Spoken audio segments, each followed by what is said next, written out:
Spectrovision Radio.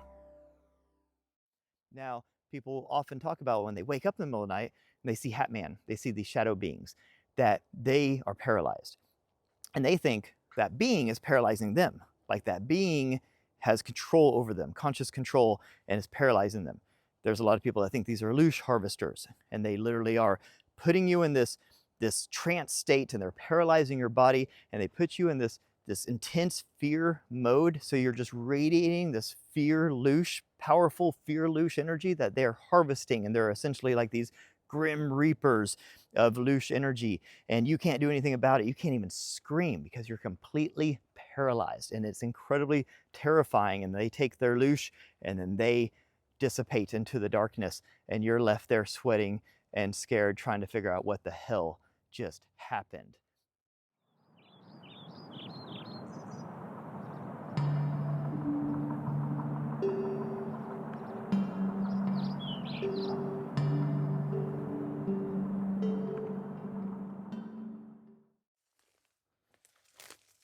Hello friends, and welcome to a special Halloween edition of Conscious Observers.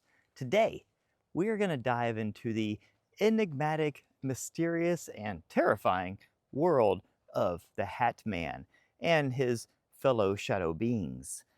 Now, the Hatman has been terrorizing people in their sleep for thousands of years all around the world, including yours truly.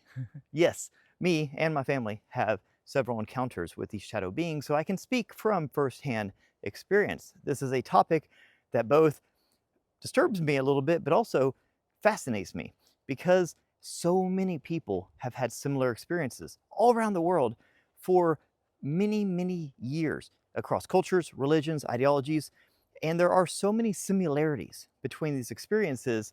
It makes it seem like it's more than just hallucinations or people's dreams. We're going to go into all the different possibilities and things it might be, and some of the things I think it is. And I would love to hear your comments, so please leave them below, because I know that either you have had an experience or you know someone who has, because this seems to be extremely widespread. Now, for those that don't know what the shadow beings and Hatman are, essentially Hatman is this shadowy, dark being that people tend to see and feel and sense right before they slip into sleep, in that twilight zone mode, you know, that hypnagogic state where you're sort of half awake, half asleep. Or people report it in the middle of the night when they wake up and they're in some sort of a sleep paralysis type of a state. And that one's extra terrifying because you can't move. We're going to talk about it all, guys. So let's dive right in. Now, the really interesting thing, what differentiates Hatman from these shadow beings is, you guessed it, the hat. Now, this is the wildest part of the whole story, because when people report these shadow beings, they rarely report any sort of discernible features. Sometimes people can see eyes, like the whites of the eyes, or even colors like red or yellow glowing eyes. But generally speaking, it's just a void, like a humanoid void, like the shape of a person, usually around 6-7 feet tall. They can see the outline of the person. They can see the arms, the legs, the torsos, the head. They know it's a person. They feel that it's a person, but there's no features. They can't see like color of the hair, color of the skin, color of the clothes or anything. It's just a void. It's like there's a thing called Vanta black. It's a paint technology where essentially you can coat something in these carbon nanotubes, and light goes in and it bounces around the tubes and it never comes back out. So it literally eats light, you know? It's like it doesn't reflect anything back. So there's no shadows or highlights, there's no glares, there's no form. It's just a black void. It's called Vanta black, and it's something that we can actually do today. And it's really neat. So I thought about that possibility. Maybe these are beings that have this advanced technology and they can just, you know, like make it to where they don't reflect light, so they're just pure black. It's just like a void of light. But I don't really think that does this phenomenon justice. And then why would they have a top hat on? Okay, so going into the hat thing for a minute, because it's just so fascinating. It seems like such a needless addition. Like if you're gonna haunt people in their dreams, you know that they can't see you, you're formless and pitch black, you're just like this black hole, this void. Why would you put on a hat? I don't know. But the hat's a very important part, because like in South America, they describe it like on a particular type of Havana type hat. In America, a lot of times they're wearing a fedora or a top hat. Is this even where the figure for Freddy Krueger comes from? Wes Craven was inspired by this phenomenon of these loud deaths, these young men that were just dying. It ended up being a couple thousand of them, I believe, dying in their sleep mysteriously, and they could never figure out what happened and why. And a lot of times they would report these like jinn type beings pushing down on their chest and suffocating them kind of in their sleep. I mean, these shadow beings go back thousands of years. The jinn were described as these like shadowy, formless beings, and this goes. You know, we even have the hag. The hag was like a female version of Hatman. This is even more interesting because the hag had a hat. And what kind of hat did the hag have? This big, wide-brimmed black hat.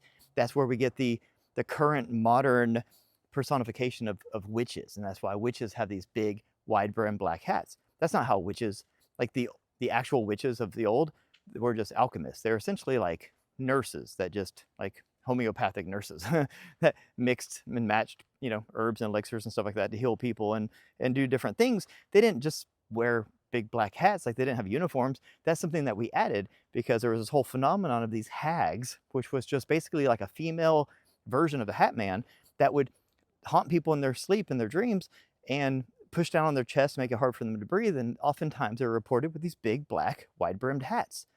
Why the hats, guys? It doesn't make any sense.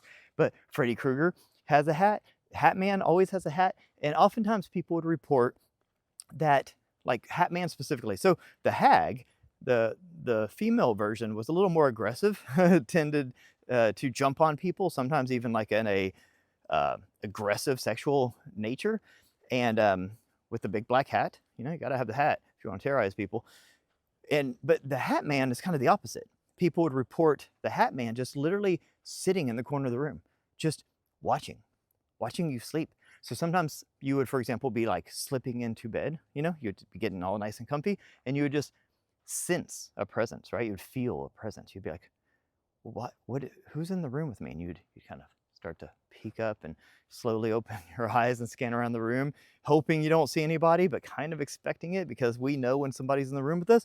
And you would see this black, shadowy figure sitting in the corner of the room with his like legs crossed with this hat pulled down. It was almost always tilted down in like a Marlboro Man kind of a mysterious way, like sort of covering the face, but you could still see the face and you know that there's no face. It's faceless, but the hat's like covering it, but not all the way, as if the person or the being is trying to conceal their face with the hat, even though we can't see the face.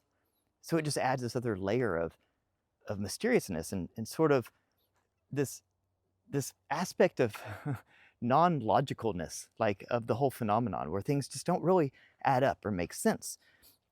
So that's what people would report seeing.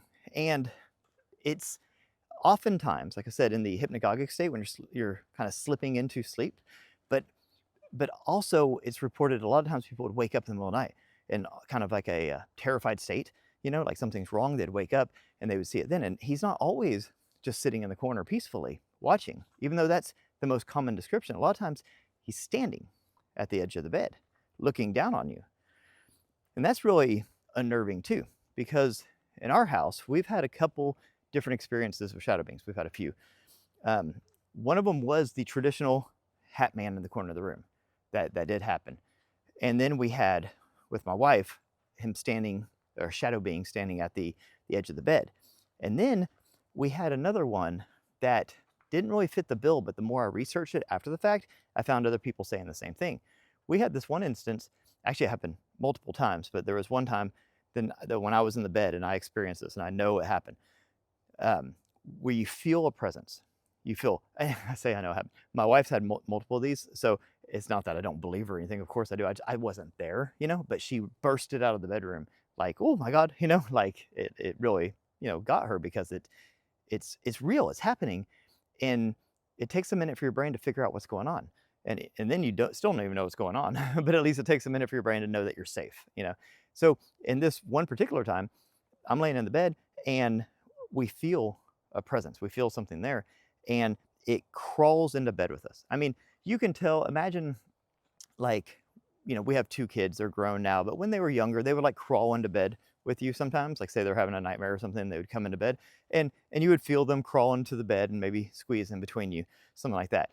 That's what this felt. This felt like a medium-sized person. At first, they sat on the side of the bed. So imagine someone sitting on the side of the bed and the bed kind of sinking down. And then imagine that person getting into bed, like laying, like even walking across the bed and then laying down. It's exactly what it felt like. And I was there. I was wide awake. I was in the process of going to sleep, like I was laying in bed, but I wasn't sleepy. I was very lucid. I was very awake. And this happened. Okay. Now, I don't know what it was. I don't know, but there was no, I got spooked. You know how you get spooked? But I wasn't scared in the sense that like, my fight or flight response wasn't like, get out of here, this thing's dangerous. There was no fear as in like the thing was projecting like a fear energy to me. So I never felt in harm's way, but it's definitely spooky, right? Because you can't see the thing, but it's there. That happened a couple more times that I did feel it, but never that dramatic. That one was very dramatic. That one felt like a medium-sized person, a good-sized person crawling into bed with us. And not only just the pushing down of the bed, the physical part, but also the feeling, like a knowing that something's in the room with you, right? That was there, that happened. So, and I've listened to countless other stories from other people that describe similar things.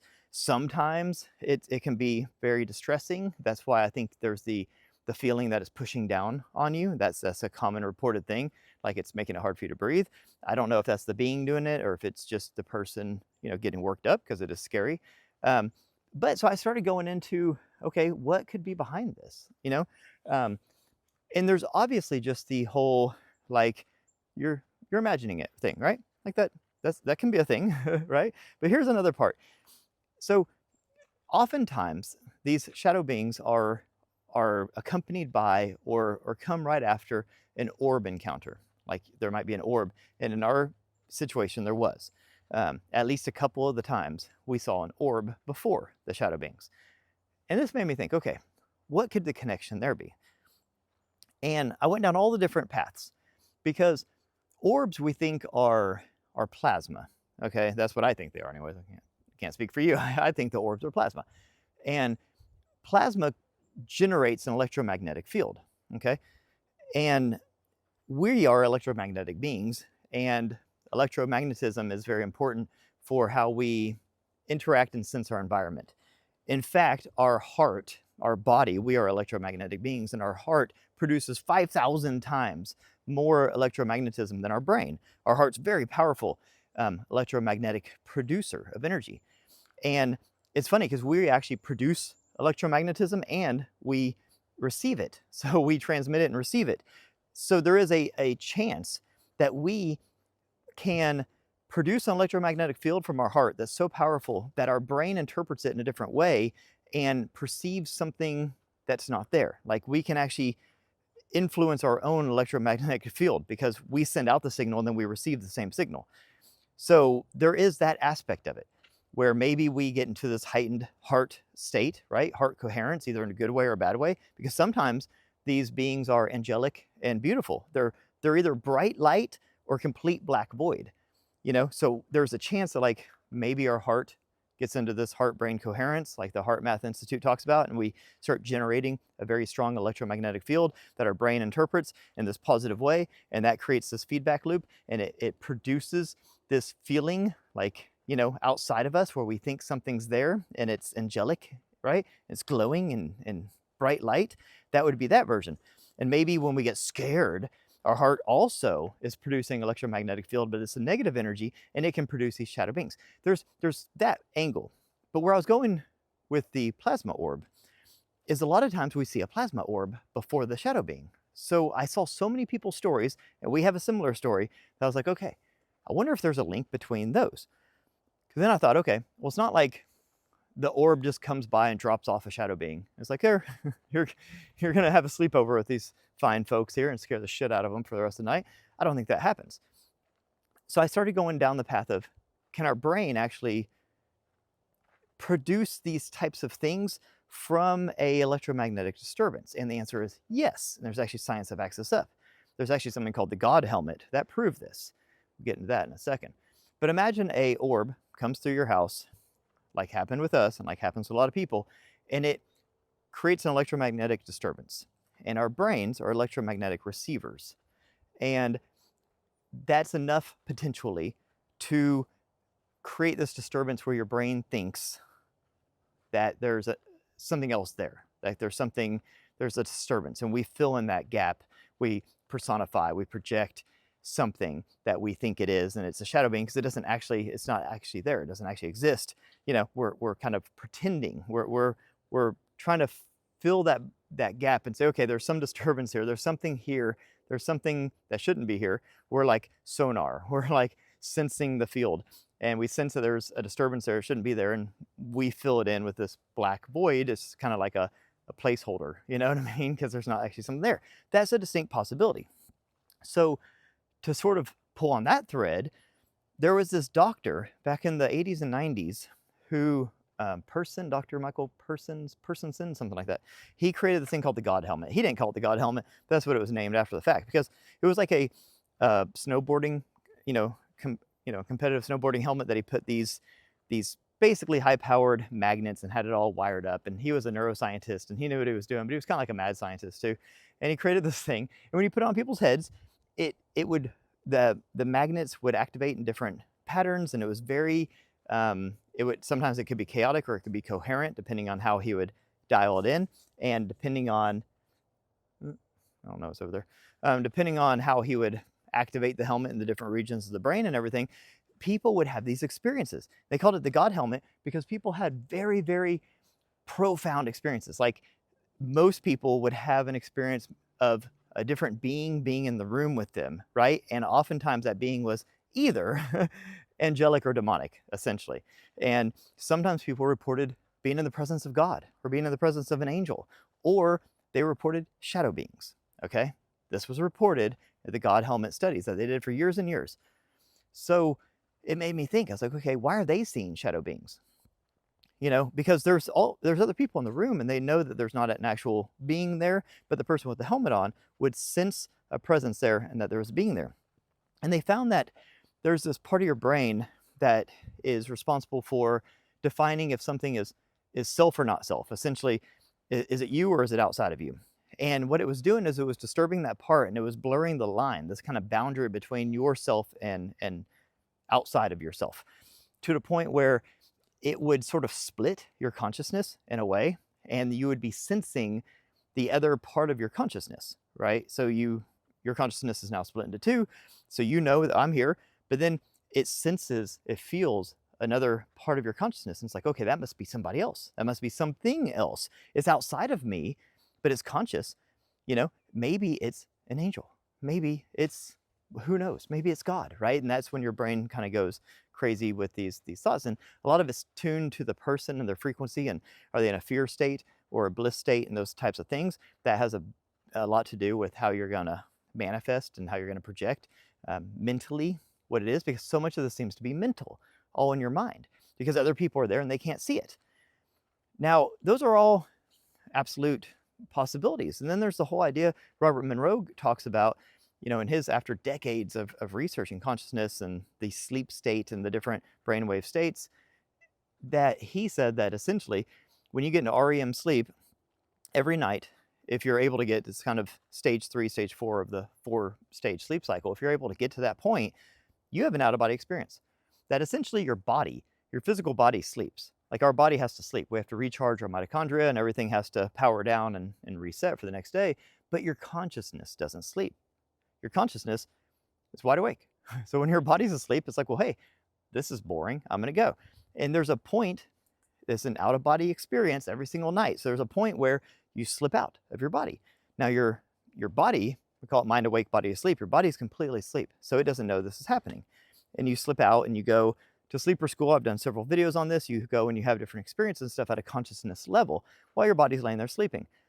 Well, there's been plenty of experiences where people have awoken during this. And when you awake at that point, you're in REM mode at that point, your body is paralyzed. Your body every night paralyzes itself because when you go into REM mode, you have very vivid dreams, and our bodies are incredibly intelligent. They are designed very well. And whenever you are dreaming, in order to not act out the dreams, because say you're dreaming of hunting. Well, you don't want to be hunting and hurt the person next to you in your sleep or something. You know, there's a lot of crazy things that you could act out in your dreams, and thank God you don't. And you don't because your body's paralyzed every night. Now, people often talk about when they wake up in the middle of the night and they see Hatman, they see these shadow beings, that they are paralyzed. And they think that being is paralyzing them, like that being has control over them, conscious control, and is paralyzing them. There's a lot of people that think these are loosh harvesters, and they literally are putting you in this trance state, and they're paralyzing your body, and they put you in this intense fear mode. So you're just radiating this fear loosh, powerful fear loosh energy that they're harvesting, and they're essentially like these grim reapers of loosh energy, and you can't do anything about it. You can't even scream because you're completely paralyzed, and it's incredibly terrifying. And they take their loosh and then they dissipate into the darkness, and you're left there sweating and scared, trying to figure out what the hell just happened. That is what a lot of people think Hatman and shadow beings are and are doing. And essentially you have to make the decision, is it the shadow being that is causing the sleep paralysis, or is it the sleep paralysis that's causing the shadow being? And in this case, the shadow being would be your consciousness that has separated from your own body because your body's asleep and it's bored and it wants to go and do its things, and you woke up in this process and you sense, you feel something else in the room with you, and you turn that into this void shadow being because there's not actually anything physical there, but you know something's there, and your brain fills in the gap because your brain's very smart. That is a very good possibility for what happened. Now, the only reason I don't just flat out say this is what it is because I had an experience with one of these beings in the bed with me, and I wasn't asleep. I wasn't separated from my body. I was completely in my body. I was completely lucid, wide awake, and I had this experience. So I can't explain that. But what Robert Monroe also talks about is how we phase shift between all these phases, and sometimes it's very subtle where you're in between phases. So there's a good chance that because I was getting ready for bed, I was phase shifting into that theta brainwave state, that hypnagogic twilight state, and I just didn't really know it because I wasn't asleep yet. But I could have mentally at a brainwave state, like my brainwaves could have been at that state, and that allows you to sort of be in the dream world and the real world at the same time. That's possible. Now, to take that one even further, there is this whole, as if this wasn't strange enough, there's a whole Benadryl thing going on where people realize that, and just disclaimer right off the bat, obviously, I don't take Benadryl at all. If I take one capsule out of two, I'm passed out on the ground in a pool of my own slobber. I cannot hang with Benadryl. I don't know what's in that stuff, but I've only taken it a few times in my life, and every time I'm out. So I don't take it. I don't mess with the stuff, right?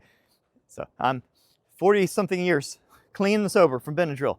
But no, I don't take the stuff, and I don't advise you to either. There's something weird in it. And there's this choline inhibitor or something that's in the Benadryl that messes up with the part of your brain that essentially regulates your sleep cycle. So whenever you go from stage 3 to 4 and you're going into that REM sleep mode, which is very powerful, that's when your body locks down, that's when everything gets paralyzed, and that's when your dreams just light up and you have the most vivid dreams. That's when Robert Monroe thinks your consciousness exits your body and goes and learns and plays and does whatever it does. Well, the Benadryl, evidently, when you take high doses, which again, don't do it, guys, period. But what people have reported is when they do this, that they see Hatman.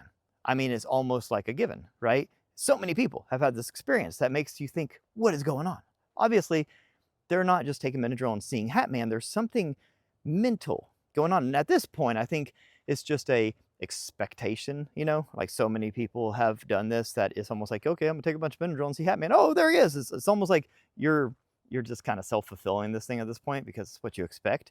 So even if you take a bunch of Benadryl and you see Hatman, I don't even know if this is, verifiable information anymore because of the expectation factor. But at least at the beginning, people weren't expecting this to happen. That's why they were so terrified. They're like, what the hell? Like, yeah, I had a cold, my allergies were messed up. I took some Benadryl and I started to go to sleep, and there was this freaking man in the corner of my room with this hat, like staring at me. And I was freaking out. So many people had this experience. It became this like kind of worldwide cult phenomenon. Now, what's happening there? Well, I looked into like how Benadryl works and how it affects your brain, and it's the same type of thing as the God helmet. The God helmet was disrupting the limbic part of your brain that regulates the self and the not self. It does the same thing for your dream cycles, where it disrupts the boundary of your dream cycles, where you're like essentially going into REM, deep sleep, before you're at that phase, right? Because like if you think about it, you have to be asleep for about 6 hours or so to get to REM sleep. You've already gone through 1, 2, and 3, and there's a huge shift between 2 and 3. Like the first 2 stages of sleep are wildly different than the last 2 stages. Your body temperature changes, your blood pressure changes, your pulse rate changes, everything changes. Which is why, little side note, there's this phenomenon of people waking up at 3 o'clock in the morning, and people can't figure out why. They just wake up 3 in the morning, 2 in the morning, somewhere in there, and every night they're just awake. They're like, oh my God, I'm awake again, 2 in the morning, 3 in the morning. That's around the time the average person, if you go to sleep around 11 o'clock, that's around the time your body goes from stage 2 to stage 3. So there actually is a physiological explanation for why people wake up in the middle of the night. It's because your body shifts, and when it shifts dramatically. Your temperature changes, blood pressure, pulse, everything changes. So to get to stage 4, REM, you have to really work for it. You have to be in deep sleep for many, many, many hours. You have to make it through that shift from phase 2 to phase 3 without waking up. You have to not go pee. You have to, all sorts of things have to happen. So it's not easy to get into like a good deep REM sleep, and you don't usually stay there for very long. But things like Benadryl and the God helmet and stuff seem to fast track that. It seems to almost like instigate that REM sleep well before you've earned it, well before you're prepared for it, because you're supposed to be asleep and your body's supposed to be paralyzed. But imagine if you can fast forward to that state and you're awake, and that seems to be what's happening with a lot of these people, is that they're almost like awake and experiencing that part of your sleep cycle where you're normally completely unconscious. Not only unconscious, your consciousness is typically not even in your body. And maybe that is what's happening. Maybe you're encountering your consciousness. Now, the reason I put a little more weight on that hypothesis is because knowing that your consciousness does leave your body every night, which it seems to do, and even people like Robert Monroe, who spent decades researching this and had lots of equipment, scientists with him, therapists, everybody analyzing this, hundreds and hundreds of people as test subjects, rigorously, going through this process of experimenting, testing, and proving all these things. And that was his conclusion, is that every night, most people, if you get to stage 4, you have an out-of-body experience. Now, if your consciousness leaves your body, that means it has access to your environment, your room, your surroundings, everything. And you would think that, okay, if there was this, this recurring marble man of darkness sitting in the corner of your room just staring at you while you sleep, your consciousness would do something about that. Like it would say, hey, get out of here, man. What the hell, right? So I really think that you have more kind of, environmental awareness than we think. We know what's in our environment visibly. I can look around here and see what's around me and everything, but I think that your consciousness even knows when non-visible things are there, and we can sense entities and that kind of stuff. And when your consciousness leaves your body every night, it would probably, kind of be like the bouncer of your bedroom and make sure that these entities and stuff aren't in there. I would think. I don't know. So that makes me think maybe that this is just us misinterpreting our consciousness when it's outside of our body as something else. And that's why we think sometimes they're angels, sometimes they're devils, sometimes or whatever. It has to do with our fear state. And whenever you go through out-of-body training, like I did at the Monroe Institute, and they teach you how to leave your body, they tell you the number one thing, and I've seen this, the number one thing that messes everything up. You can be so trained in this, you can do everything perfectly. And as soon as you leave your body, which is very hard to do, your body doesn't want your consciousness to leave it while you're awake. But if you can do that, you can hack the system and you can leave your body, you turn around and when you see your body, it scares the shit out of you and you zoom right back into it. It's the number one thing. It's very, very hard. It takes so much practice to be able to leave your body, see your body, like your consciousness, see your physical body, and not get all freaked out and go back into it. So that's very hard to do. So I just think that fear part, like if your consciousness, if you see your consciousness sees you, there's this almost like automatic fear, you know? And they've even proven that like when you're asleep at night, the like serotonin chemicals in your brain that's what makes you happy. That's the good chemical is very, very low. So you're already going to be in this more depressed kind of anxious state in your sleep because you don't have the happy chemicals pumping through your brain. So put that on top of the fact that now you're seeing the spirit, this conscious entity in your room. So that's going to freak you out. You don't have the serotonin there to make you happy and to put happy thoughts in your brain. So immediately you go to the negative, bad thoughts, and that's where we project demons and you know, these succubuses and these shadow figures and these Hatmen and the hags and this kind of stuff. That at least is a hypothesis that makes sense, but I don't know if it, you know, obviously it doesn't. I'll just say it doesn't. It does not sum up the entire phenomenon because there's so many different variables and so many different experiences. But I think that it does answer quite a few of them. But it's an ongoing mystery, you know, because it keeps happening.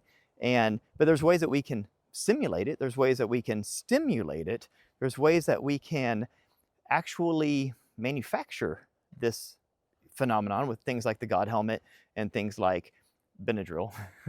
And as weird as that is, this is something that seems to be basically a part of the human psyche and the human experience. This isn't just one guy or two people having this experience. This doesn't just happen in haunted houses. This isn't a certain, you know, cultural or religious type of a thing. This is as widespread as it gets.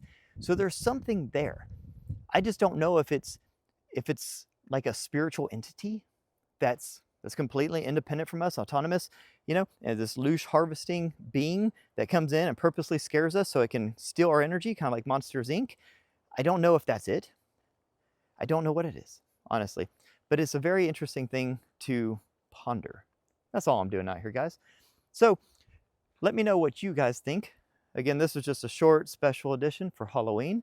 I want to throw something spooky your way. It doesn't get any spookier than the Hatman, literally the inspiration for Freddy Krueger, probably the scariest being in all 80s, 90s horror films. And something that I have seen myself. I have seen shadow figures. We've had them in our house. We've had them in our room. We've had them in our bed. And they don't seem to pose a threat to us, but other people say that they are very threatening. And there's actually been many deaths linked to this type of activity. So I can't sit here and say that it's completely benign or that it's a threat. Just like most things that have to do with the phenomenon, it's kind of in between. It's kind of ghostly. But let me know your thoughts, your experiences with this matter. Please share this, like this, comment, and spread this around. And I'll see you guys in the next video. Love you all. Thanks for watching. Peace.